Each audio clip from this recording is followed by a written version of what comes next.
जय हिंद दोस्तों। आज मैं आपके लिए मगध साम्राज्य लेकर आई हूँ जो एग्ज़ाम के लिए बहुत ही इम्पोर्टेंट है। ये सब हमने एनसीईआरटी किताब से लिया है। तो चलिए शुरुआत करते हैं। सबसे पहले हम लोग जानेंगे साम्राज्य। साम्राज्य किसे कहते हैं?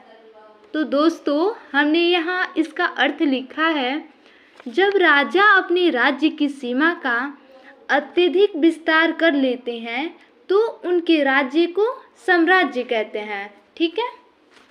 अब यहाँ नोट करना है दोस्तों कि महाजनपद में 16 महाजनपद होते हैं।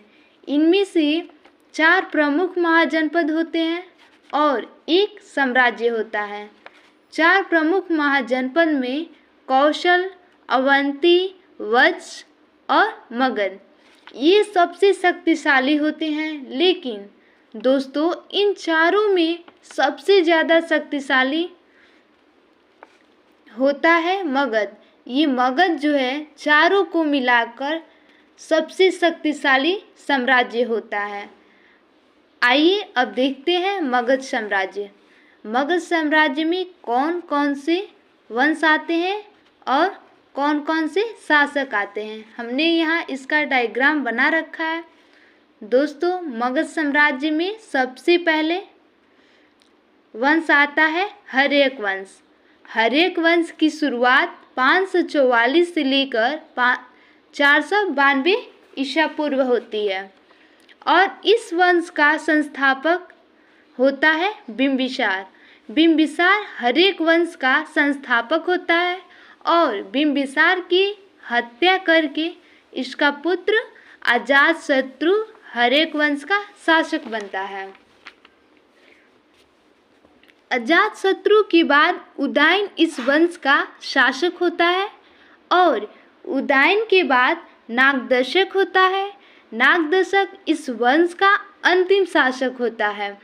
नागदशक की हत्या करके एक नए वंश की शुरुआत करता है जिस वंश का नाम है शिशुनाग। शिशुनाग वंश। शिशुनाग वंश की शुरुआत 492 से लेकर 344 ईसा पूर्व होती है और इस वंश का संस्थापक होता है शिशुनाग। शिशुनाग के बाद अगला शासक आता है कालाशोक और कालाशोक के बाद एक शासक आता है नंदीवर्धन। नंदीवर्धन के बाद एक नए वंश की शुरुआत होती है जिसका नाम है नंद वंश। नंद वंश में महापद्म नंद ने इसकी शुरुआत की थी और इसकी शुरुआत 344 से लेकर 323 ईसा पूर्व होती है और इसकी संस्थापक महापद्म नंद होते हैं। महापद्म नंद के बाद अगला शासक आता है घनानंद। घनानंद जो है इसके समय भारत पर आक्रमण करता है। सिकंदर दोस्तों घनानंद के समय ही 326 ईसा पूर्व सिकंदर भारत आता है और भारत पर आक्रमण करता है। बहुत बार एग्जाम में पूछा गया है कि बताइए किस वंश के समय सिकंदर भारत आता है। तो दोस्तों नंद वंश के समय सिकंदर भारत आता है और जब सिकंदर भारत आता है तो उस टाइम नंद वंश का शासक कौन होता है? तो घनानंद।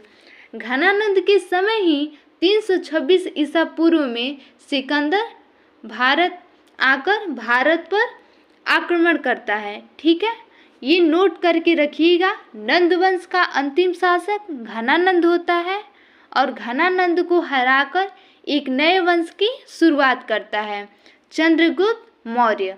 दोस्तों चंद्रगुप्त मौर्य की सहायता से चंद्रगुप्त मौर्य जो है वो घनानंद को हरा देता है और घनानंद को हराने के बाद चंद्रगुप्त मौर्य जो है मौर्य वंश की स्थापना करते हैं और मौर्य वंश की शुरुआत 323 से लेकर 185 ईसा पूर्व होता है और इस मौर्य वंश के संस्थापक होते हैं चंद्रगुप्त मौर्य। चंद्रगुप्त मौर्य के बाद इसका पुत्र आता है बिंबिसार। दोस्तों यहाँ नोट करना है चंद्रगुप्त मौर्य का पुत्र कौन होता है? तो बिंदुसार। आप यहाँ नोट करेंगे दोस्तों ट्रिक के द्वारा कि हम लोग एक हिंदी में मात्रा लगाते हैं। मात्रा ये है चंद्र बिंदु। तो आप कंफ्यूज मत होइएगा कि चंद्रगुप्त मौर्य का पुत्र कौन होता है। बिंदु तो चंद्र बिंदु से बिंदुसार हो गया, ठीक है। तो चंद्रगुप्त मौर्य के बाद इसका पुत्र आता है बिंदुसार, और बिंदुसार के बाद मौर्य वंश का अगला शासक बनता है अशोक। और यहाँ नोट करना है दोस्तों, मौर्य वंश के अंतिम शासक होता है बृहदर्थ। ये बृहदर्थ जो है मौर्य वंश का जो होता है, मौर्य वंश का अंतिम संस्थापक होता है, और यहाँ से ही मौर्य वंश का जो होता है पतन शुरू हो जाता है, ठीक है। तो उम्मीद है आपको ये मगध साम्राज्य के बारे में पूरी जानकारी समझ में आई होगी। अगर वीडियो अच्छी लगी हो तो चैनल को लाइक करें, सब्सक्राइब कीजिए और शेयर भी कीजिए। मिलते हैं नेक्स्ट टॉपिक में। जय हिंद, जय भारत। जय हिंद दोस्तों।